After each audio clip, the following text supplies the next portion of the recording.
edhe më tutje ne po flasim për vërshimet, në shumë aspekte, në shumë dimenzione, sepse dëmet që kanë krijuar vërshimet ose që kanë lënë pas janë të mëdha. Po ne kemi bërë përgatitje të dhe më herët, që këto dëmet që kemi pas vitet e kaluar dhe ato pikat të them kritike, ti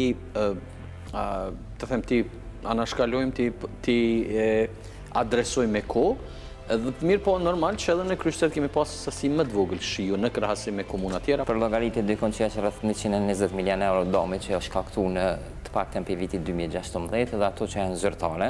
Deri në vitin 2022 komunat pra kanë qenë të obliguar, do të kanë pas komisionet komunale që e kanë bërë vlerësime dhe kanë bërë pagesa.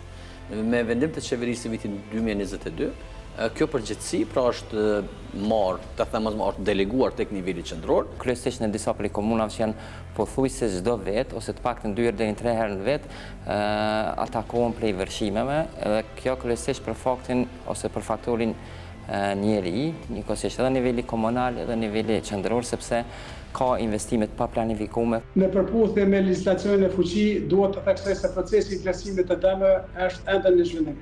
Ne raportin e përgatisim, duhet të shkojnë në kuvend komunal, duhet mbledhet kuvendi komunal, duhet votohet, duhet rishërtohet, më thënë merr kohë e qytetarët për fat të keq nuk kanë kohë që të presin të rimbursohen. Pavarësisht për çfarë politike apo pakënaqësive apo qytetari, biznesi po dëmtohet buxheti i Republikës Kosovës.